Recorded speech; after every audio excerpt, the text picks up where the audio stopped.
So, quick shameless plug before we start up the video today. I wanted to remind everyone I do have a Fiverr account. If what I do is something that interests you, maybe you have a next song that you want someone to mix and master, feel free to check it out. The link is in the description below. All right. So we are back with another floating head video. We are gonna be looking a little bit into drums today. This is another upcoming song from my friend Whitney. If you've not heard the other one that we did, Aliento, that's out now on all the platforms. You can search for her, Whitney. I'll put her down in the description below. I'll do everything like that. Please go like it. Please go share it. Go show your friends and show them, hey, this guy on YouTube that I follow did that. It really means a lot to us. So with that being said, that other song was very soft, pop rocky type thing. Very good. Very good flavor on that one. Very much enjoyed staying a little bit outside of my comfort zone for that one. That being said, we are now going to do something a little bit more up my alley. And we are going to be talking about pop punk. So in this session, we already have all of this song. This song is pretty much in the mixing stage. There's been some pre-mixing. We were tracking vocals just a little bit ago, doing some nice stacks and things like that. So you'll see a lot of different things on this one in terms of the vocals. But as always, we're going to start off with the drums. So right off the bat, we have an actual recorded drum kit. This is someone that I got off of Fiverr. I will probably put a link to him down below. Very good drummer. I unfortunately can't remember his name, so apologies. But I'll put the description down below, his link to his Fiverr. If you need drums, honestly, I sent him the MIDI track and he killed it. Really he did. So yeah, so let's get into this. Let's go ahead and just check out what it sounds like right now. Let's go to the chorus and we'll take it from there.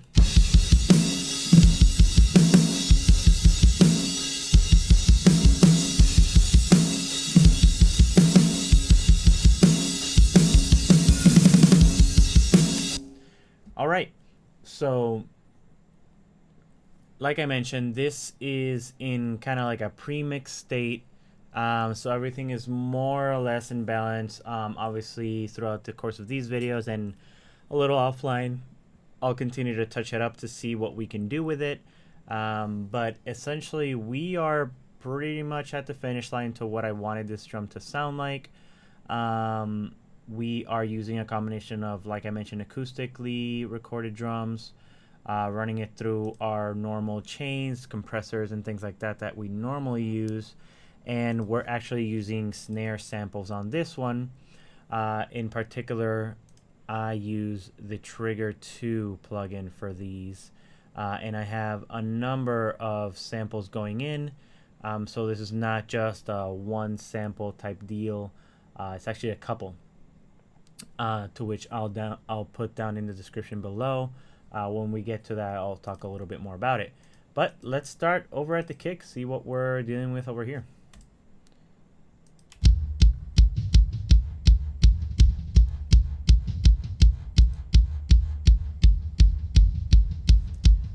So right off the bat, very aggressive kick, nice and clicky, but has that body to it that we're looking for. Obviously, we want it to have that nice thick low end, but we also want it to have that nice clickiness. So this is the general curve that I went with. Not super aggressive. Kick or drums in general is something that's going to get compressed so heavily. You really got to be cautious with EQ sometimes, because if I say like, oh, I don't like, it needs more click, and I just start boosting this way up into the stratosphere, and then I start adding the different layers of compression over that, that is just gonna that's just gonna kill what you're trying to do. So it sounds very clicky. It sounds with that nice tight low end. I think it could use maybe a little bit more extra subbiness there. We can check it out, and maybe in the context of the other instruments once we add the bass guitar. But for now, we'll leave it at that. I was using the JST clip originally. I ended up turning it off. I'll actually just remove it, just because it's good for getting a really good amount of volume, but for this track in particular, it was just squeezing the kick way too hard, and it just wasn't letting it breathe. So I just kind of opted to remove it and just add the volume in elsewhere, or just lowering other things in the mix to get that volume. That's also a very fair way of doing it. So I had it there. I think I also might have had it on the bus, and then I also just for some reason on this particular drum set, it just didn't sound right with me, so I just ended up removing it. But I do use it on other things. I do like using it on bass and guitar specifically. Like, I think since that's a little bit less dynamic of an instrument, usually a lot more, especially electric guitar, they're much more sausage in terms of their dynamics. So I think that would work better for that. But yeah, this is how the kick is sounding.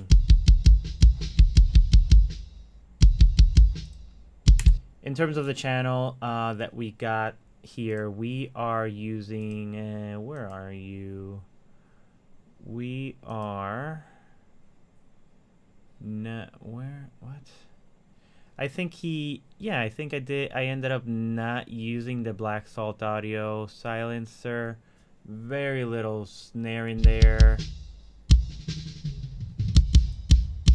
Yeah, just very, very little snare in general. Yeah, I just felt I didn't really need to silence it, because I could if I just kind of put here. Wanted to put the silencer. Oh, that's awesome. Black Salt Audio silencer. If I wanted to put the kick.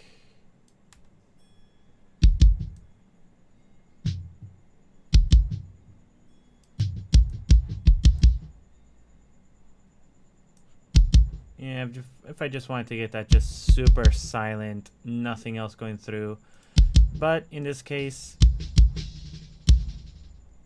very little going on there. We can leave it on. It's not going to add too much. It's not going to really fix anything because there's no issue to fix there. But yeah, let's move on to snare, see what we're working with over here. So let's go back to the chorus.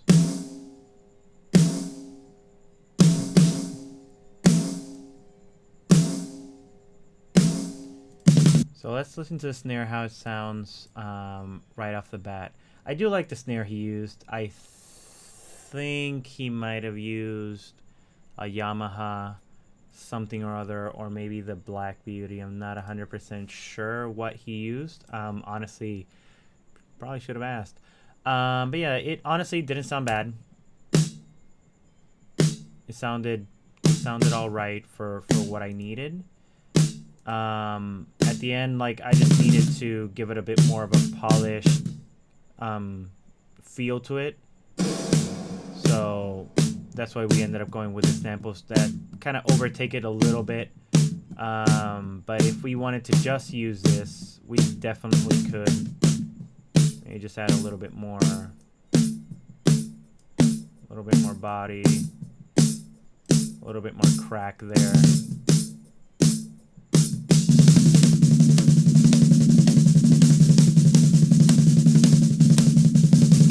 So that's the snare. There's not a whole lot to it in terms of the plugins. We do have the silencer here to remove the kick and the hi-hat and the cymbals. We went with the Analog Obsession 1176 style compressor, the Fetish as they call it. We're not being super aggressive, I don't think. Apparently not aggressive at all.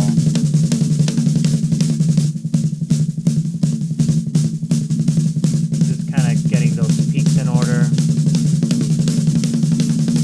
We have the filled channel. We have additional layer of compression here. We have the desaturation there.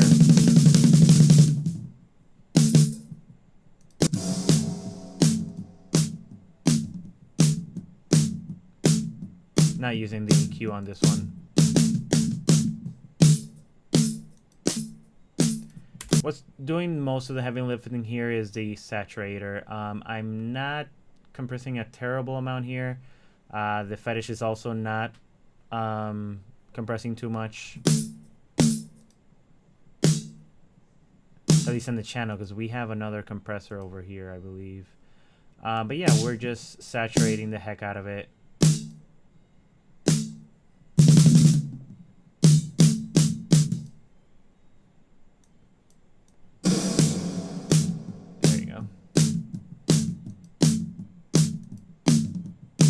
Yeah, so just giving it, you know, just a little bit of distortion, a little bit of saturation there. We could go a little bit harder on compression, I must say. Just listening to here, we're using the FET drive. This is a neat little trick I learned not a terrible long time ago. So snare is something where you tend to, you know, it's a transient. It's a very heavily transient, right? So what happens a lot of times is the snare gives you a ton of volume when it hits, but then it can just easily overtake the rest of the mix. So one way to control that while keeping those dynamics is to use, in this case, I'm using the Analog Obsession FET drive, and I'm just giving just the tiniest bit of drive. And what that's doing is just overall reducing the volume, but keeping all of the harmonic information intact. I'm not distorting it. And then that's just giving me a lot more headroom so I can compress even harder down the line. And with the crusher and all these things on the back end, we can look at those and we'll have more headroom, so we're not just pushing everything just constantly at maximum. So right now with that, around -10, if I take it off,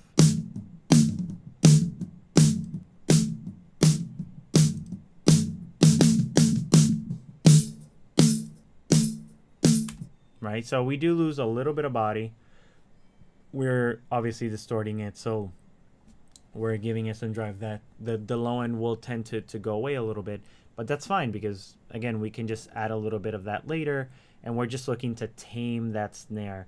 Like, it's a loud rock snare, so it's like he's really pushing it, you know, so we really want to control that in. And then last but not least, kind of the same as we have in the sum, just a little bit of extra EQ here. And this is all the snare top, by the way, if you didn't notice. So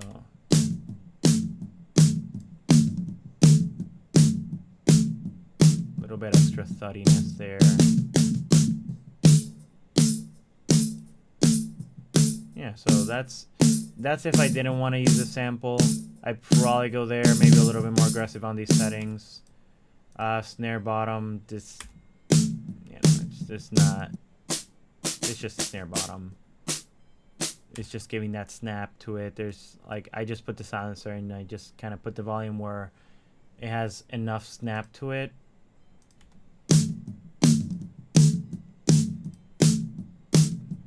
It's important.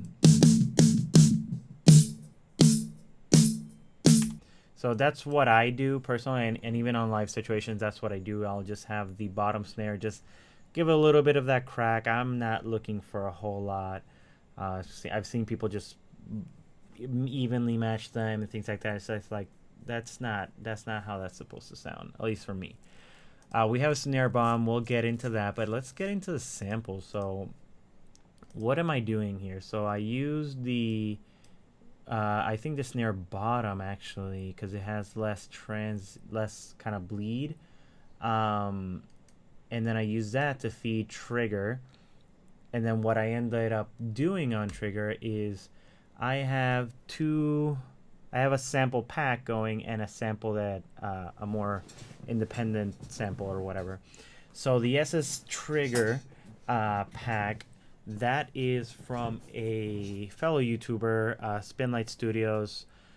He makes really good videos. If you enjoy my videos at all, you have him to thank for it, honestly, because most of the things I learned watching his videos. So honestly, kudos to you, Reese, if you are watching this. Thank you. Thank you for making excellent one-shots as well. This is all from his store. I'll link that down below as well. But yeah, these are where the one-shots of the kicks and the snare. I don't remember which particular preset I chose, to be honest. I want to say that I went with the Canon. I'm sorry, it was snares. I either went with Black Beauty or Truth. I can't remember right now. Or maybe the Pearl, PLE, Pearl Limited Edition, I think is what I ended up going with here. So I ended up going with his preset. I pretty much didn't touch it, but I did add some samples from a Paramore. This is sampling the Misery Business snare. Let me see if I can get that to trigger. So it's very super aggressive. Yeah, there you go. I got that from a video that was talking about how to get that Paramore drum sound, and then I just kind of picked it up from there. So I'm just using that in tandem with the rest of the samples.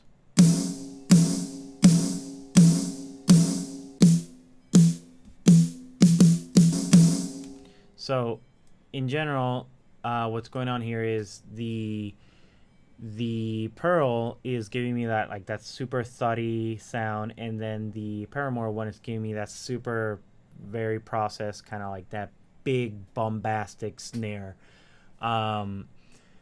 without having to do 70 side chains and adding a whole bunch of other things. You can just have it here in a sample, and then you have it there, and then I'll just mix these in to give the snare sound, and that sounds like this. Take away snare sample.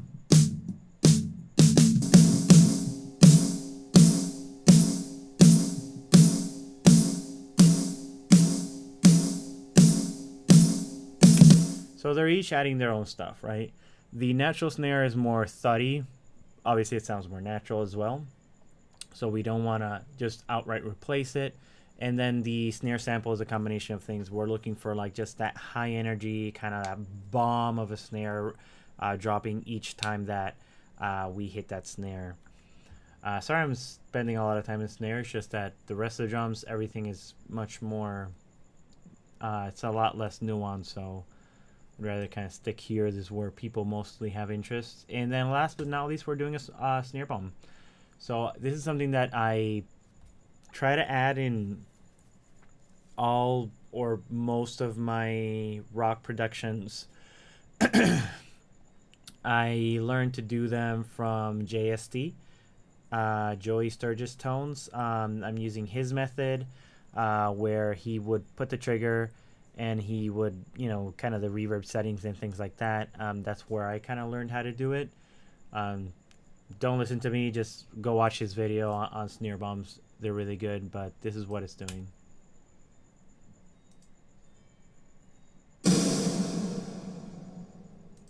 And then in context, the reason for that is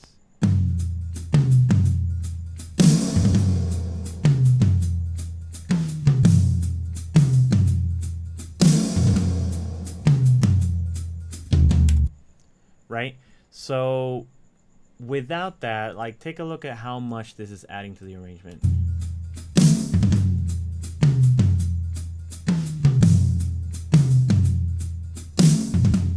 right? It just sounds so bland. Versus with it, like that just, to me that elevates the drum parts so much.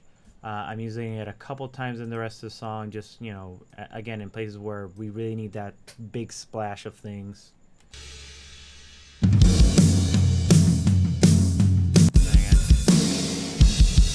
Going to the chorus. Okay, so that's pretty much it on the kick and snare. In terms of toms, I'm not doing a whole lot. Yeah, just tuned them a little bit. Same thing, added the drive on this particular one because it was a little loud and it was distorting a little bit because I was having trouble kind of placing it in the mix, the big floor tom. So he's using 2 floor toms and then the rack tom. I think I labeled this floor tom, but I think this should be like, this is like rack tom 1 and 2. So let's listen to how these sound like. The entire first verse is all just toms.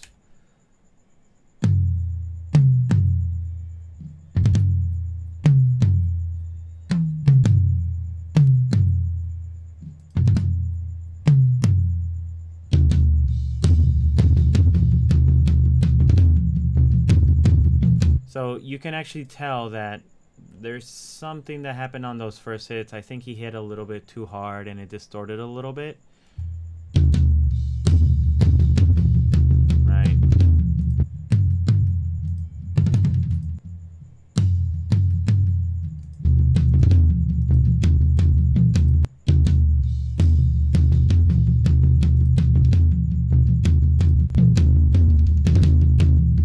So what I did there was, again, like I'm using the FET drive to control the volume, not to add anything.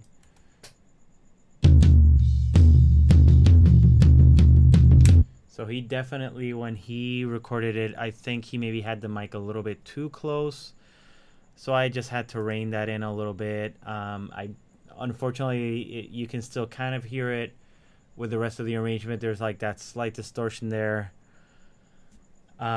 It just, you know, at this point, there's really nothing that can be done unless I wanted to re-record, which I'm not going to do. So, but yeah, this is how it would sound like in context. So a lot less noticeable when it's the context of the drums.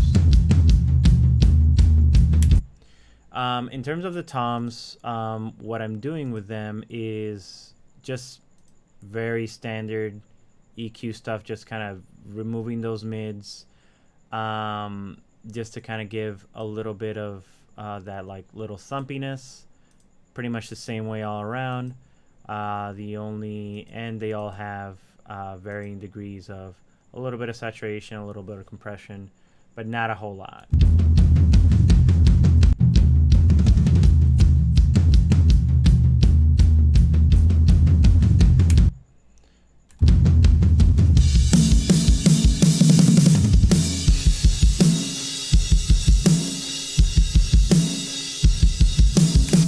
So that is pretty much the toms in a nutshell. If you watch my other videos, you know that I don't spend a whole lot of time on toms. Just, this is probably the song I've most spent working on toms, just because the entire first verse is all toms all the time, because that's how we wrote it. But then the rest of the song, like, he might use them once or twice on fills here or there, so they don't get a whole lot of love. I toyed around with the idea of using trigger to replace them as well, just to get rid of that distortion in the beginning, but I just kind of left it because they feel very natural. And trigger, you know, you can get it to sound fairly natural, but with toms specifically, it's, you know, there's something about that bounce, that do dun dun dun dun dun, that trigger's just not going to get that 100%, so that's going to be troublesome. So I'd rather just keep it natural, just kind of left it like that. Cymbals, we aren't doing a lot. We're just giving a little bit of some EQ moves here. The overheads, I just used one of the overhead presets in Pro Q3. This is just to, I think I was just taming some harshness.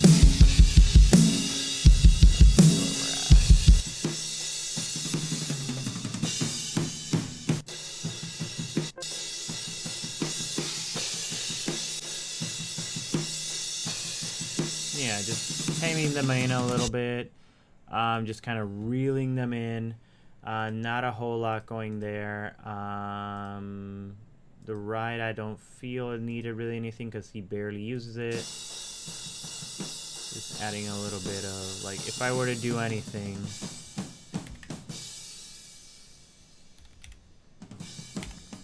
maybe I'd put the same. In fact, I can actually just,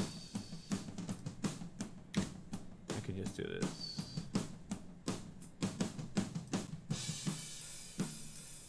Just to tame them just a little bit.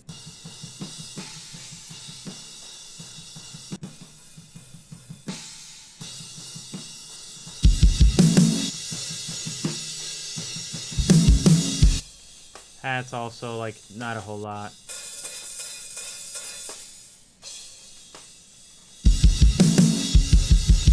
The room mic, I think this was a, yeah, it was a stereo room pair, or I think it was mono actually. And then all I did here was just kind of also use a preset here just to kind of tame it a little bit.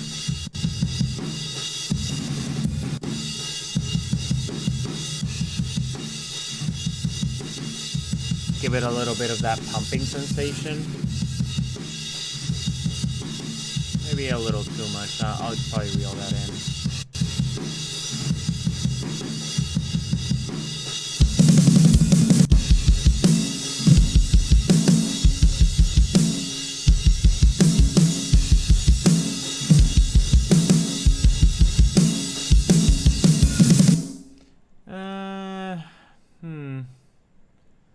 I would probably, I think I'll just remove that. There's not a whole lot of room in it.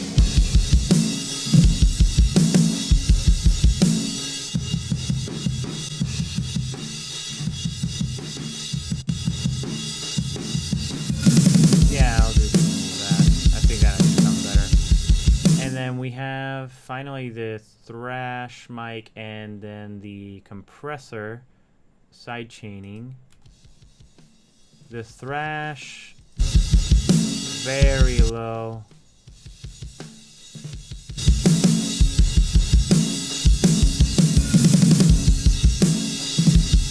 Barely perceptible. Just adding that texture into it. And then the crusher, just destroying the snare.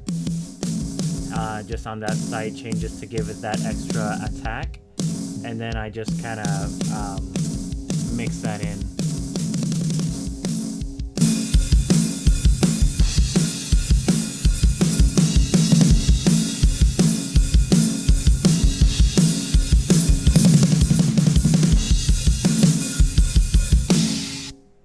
So yeah, that's pretty much the drums in a nutshell. This video's gone a little long. So that is more or less what I'm doing here. Not a whole lot of groundbreaking things, but let's listen with the rest of the guitars and everything, see if we can't. Oh, having a think about it. Let's see.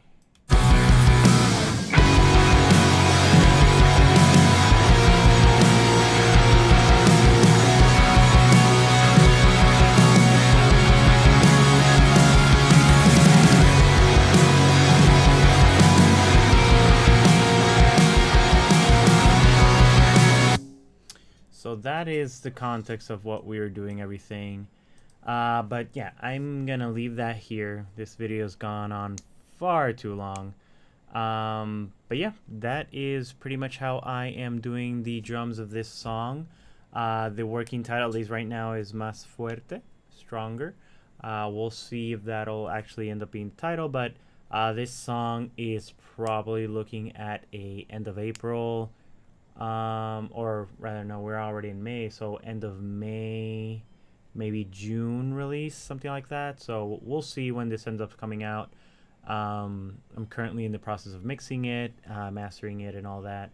But yeah, that's pretty much where we are in drums. Next one we'll probably take a look at bass and the guitars, and we'll see how we end up on this mix.